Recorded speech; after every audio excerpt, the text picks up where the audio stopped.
आपण काय काय बघितलं? ट्रिग्नोमेट्री, लॉगॅरिथमिक, जीपी, एपी, अजून क्वाड्रेटिक इक्वेशन आणि एलसीएम, स्क्वेअर रूट. आता आपण बघणार आहोत डिफरेन्शिएशन. सर्वात जास्त यूज होणारा टॉपिक आहे. थ्रूआउट 12वी संपेपर्यंत लागणारा टॉपिक आहे. जसं डायमेन्शनचे सगळे गरज पडते तशीच याची पण तुम्हाला गरज पडणार आहे. ठीक आहे. डिफरेन्शिएशन मोस्ट आयएमपी आहे.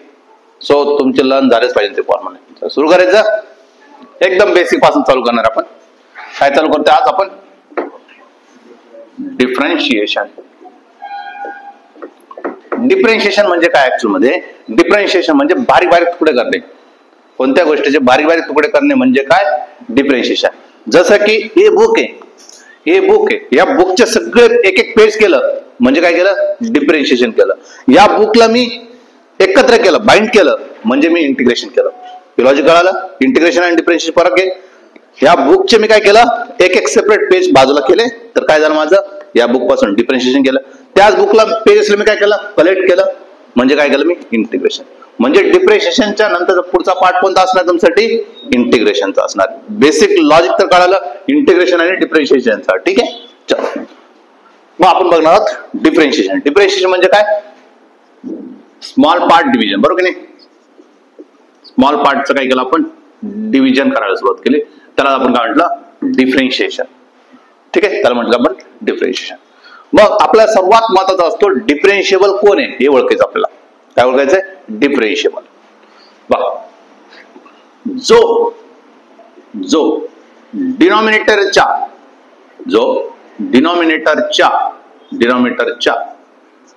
डी सोबत असतो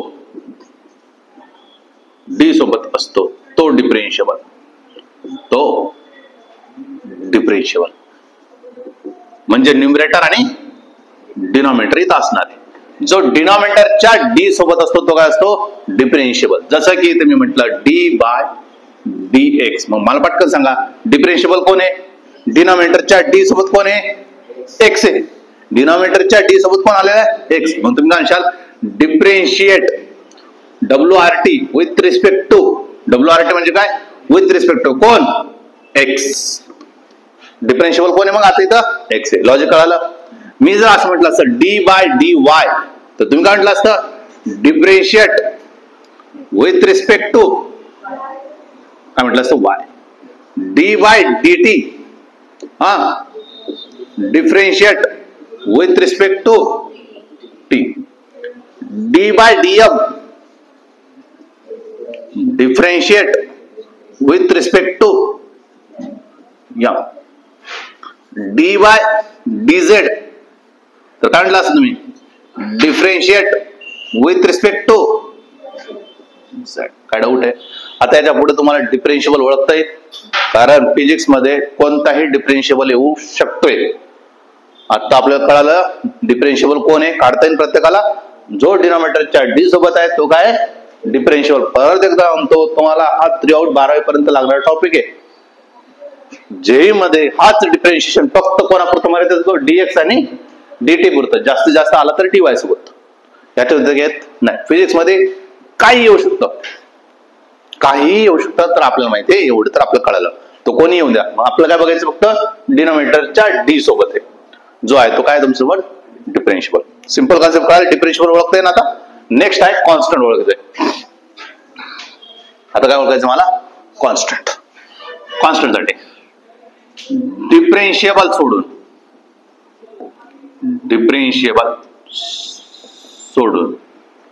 बाकी constant.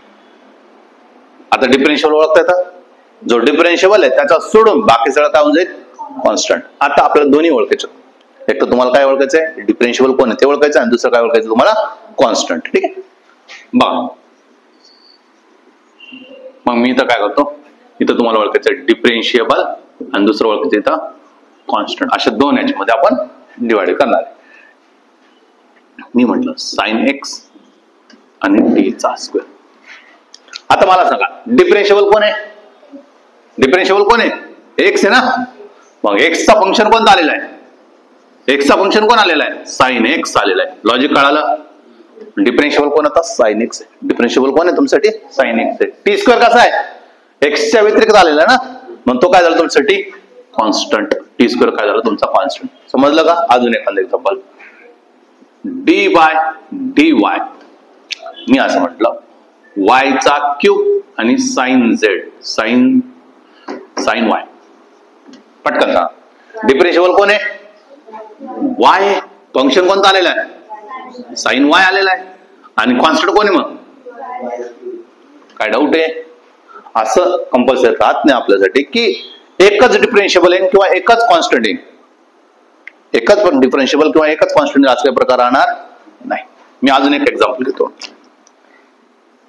D by D T root T A cos Z. सांगा पटकन. डिफरेन्शिएबल कोण आहे? डिफरेन्शिएबल कोण आहे? T A. त्याचा फंक्शन कोण आहे? Root T A. कळालं का? डिफरेन्शिएबल कोण आहे? T A. त्याचा फंक्शन कोणता आलेला आहे? रूट टी आलेला आहे. आणि कॉन्स्टंट कोण आहे? काय डाऊट आहे? समजलंय काय होतंय? अजून डी बाय डी एक्स म्हटलं, मी आता असं म्हटलं एक्स क्यूब साइन वाय आणि रूट टी. सांगा पटकन. डिफरेन्शिएबल कोण आहे? एक्स आहे. त्याचा फंक्शन कोणता आलेला आहे? त्याचा फंक्शन कोणता आलेला आहे? एक्स क्यूब आलेला आहे. बरोबर की नाही? आणि कॉन्स्टंट कोण आहे? साइन वाय पण आहे आणि रूट टी पण आहे. कळलं का? म्हणजे दोन कॉन्स्टंट बनलेत. असं कंपल्सरी आहे का एकच कॉन्स्टंट बनणार आहे? असं पण काही कंपल्सरी नाही. आपल्यासाठी कॉन्स्टंट किती पण येऊ शकतात आणि डिफरेन्शिएबल पण किती पण येऊ शकतात. आता मी एकच एक्झाम्पल म्हणाल ज्याच्यामध्ये मी काय म्हटलं, डिफरेन्शिएबल किती झालंय? एकच, पण कॉन्स्टंट किती झालं आपल्यासाठी? दोन. D by D Z.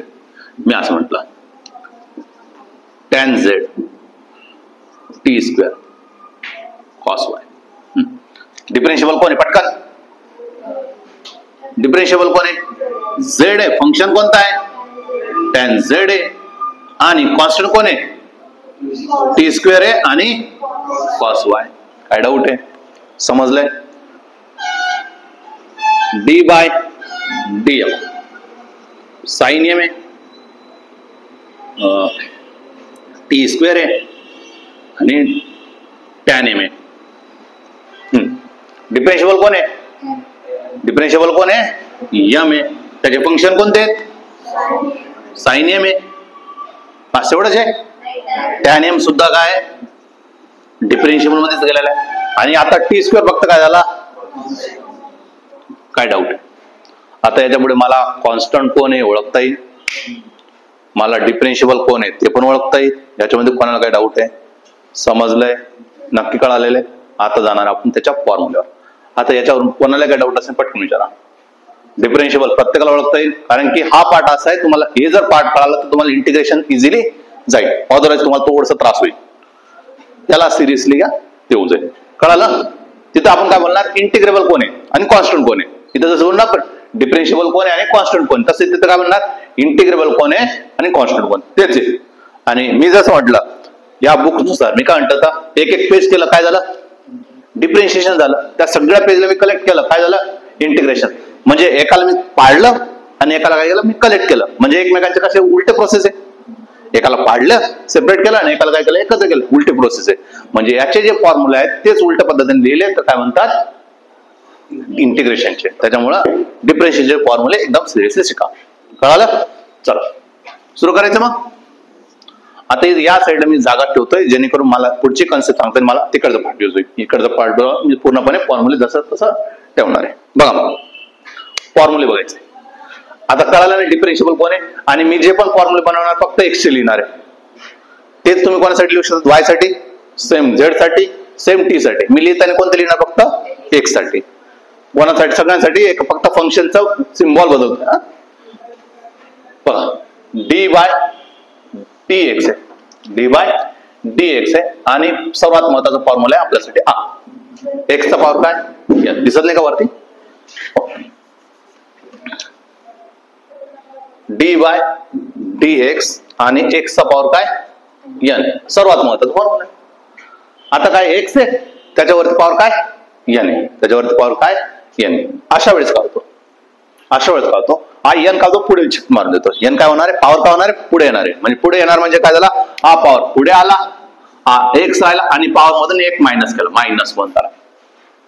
कळालं काय केलं, कळालं.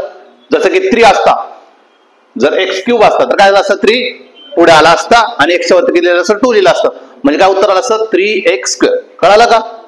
जसं एक एक्झाम्पल पण दाखवून देतो ना, x⁻³ आहे तर काय म्हटलं असतं तुम्ही, 3 पुढे आला आणि 3 मधून एक मायनस केला म्हणजे काय झालं 3x². कळालं का, समजलं काय चाललंय. नंतर आपण सगळे मर्ज करणार आहे. x⁻n चा फॉर्म्युला काय, n पुढे आणि n -1 आहे. n पुढे n -1, मग n ची व्हॅल्यू काय पण असेल, यांची व्हॅल्यू काय पण असेल, ती 1/2 असू शकते, 2 असू शकते, -3 असू शकते, काही पण असेल. आपल्याला रूल फक्त माहिती आहे, आपला रूल कळाला काय डाऊट आहे. Next, d/dx of e⁻x. आता e⁻x म्हटलं तर त्याचं डिफरेंशिएशन पण काय होतो, e⁻x. e⁻x ला काय बदल होत नाही, e⁻x चा e⁻x राहिला. d/dx sin x cos x d/dx of tan x. एक मोस्ट कॉमन यूज करणार आहे tan x. sin x चा derivative cos x, sin x चा डेरिव्हेटिव्ह काय cos x, sin x चा डेरिव्हेटिव्ह काय cos x, cos x चा derivative काय minus sin x, cos x चा डेरिव्हेटिव्ह काय मायनस sin x. काय डाऊट आहे, sin x चा डेरिव्हेटिव्ह काय cos x, cos x चा डेरिव्हेटिव्ह काय minus sin x. tan x चा डेरिव्हेटिव्ह आहे sec²x, tan x चा डेरिव्हेटिव्ह आहे sec²x. काय डाऊट आहे, tan x चा डेरिव्हेटिव्ह काय sec²x. समजलं प्रत्येकाला. sin x चा derivative cos x, cos x चा derivative sin x, cos x चा डेरिव्हेटिव्ह काय मायनस sin x आणि tan x चा डेरिव्हेटिव्ह काय sec²x. ठीक आहे. d/dx of ln of x. ln of x झाले ना आपलं. ln of x काय असतं, नॅचरल लॉग. नॅचरल लॉग काय असतं, लॉगचा बेस किती, लॉगचा बेस किती ln झालेला आहे 10 असतो. लॉगचा बेस किती असतो 10 असतो. मूर्ख आहेत तुम्ही. लॉगचा बेस e असतो. काय असतो e असतो. लॉगचा बेस कॉमन 10 असतो. दिलेला नसतो तेव्हा काय असतो 10 असतो तो. ln of x, ln of x चं डेरिव्हेटिव्ह असतं 1/x. काय तर 1/x. काय डाऊट आहे, समजलं. Next, d/dx of cot x. d/dx of cot x, d/dx of cot झालं sec x, d/dx of cosec x. बस तेवढंच राहिलं ना, 3च फंक्शन राहिले ते, cot x, sec x आणि cosec x. cot x, d/dx of cot x. cot x चं म्हणतो मायनस sec²x आणि sec x चं म्हणतो cot x into sec x. cot x into sec x आणि cosec x चा म्हणतो minus cosec x into cot x. cot x सगळं म्हणलं minus cos x. cot x आहे ना, 2 मिनिटं मी करेक्ट होतो, थोडंसं कन्फ्युजन पार्ट आहे. cot x चं करून देतो. ठीक, तेवढा एक फॉर्म्युला करायला, त्याच्यामध्ये थोडंसं फॉर्म्युलामध्ये अडचण येते, तेवढं फक्त लक्ष ठेवा. दुसरे 2 फॉर्म्युले, आता 2 फॉर्म्युले आहेत. जसं मी म्हटलं 2 फंक्शन आलं तर काय, तर d/dx ऑफ uv रूल. कोणता rule, uv rule.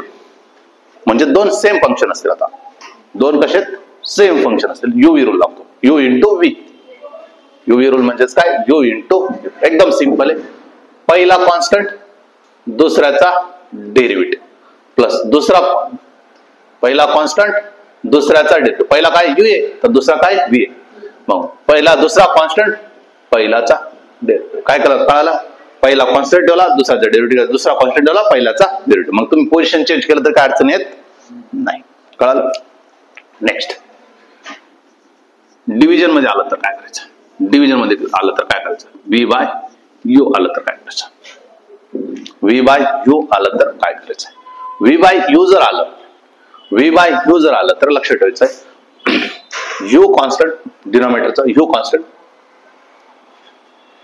DV by DX minus करायचा, नंतर जसं इथं काय करणार व्ही कॉन्स्टंट घेणार आणि काय म्हणणार डीयू बाय डीएक्स. फक्त ओव्हरऑल डिवाइड बाय काय करतो आपण यू स्क्वेअर घेतो. ओव्हरऑल डिवाइड बाय काय करतो आपण यू स्क्वेअर घेतो. कळालं का? हे बेसिक फॉर्म्युला आहे. फक्त कॉटेक्सचा फॉर्म्युला आहे जो मला थोडसा कन्फ्युजन केलेला आहे. हे यांच्यामध्येच फॉर्म्युला मध्ये गडबड आहे, बाकीच काही नाही.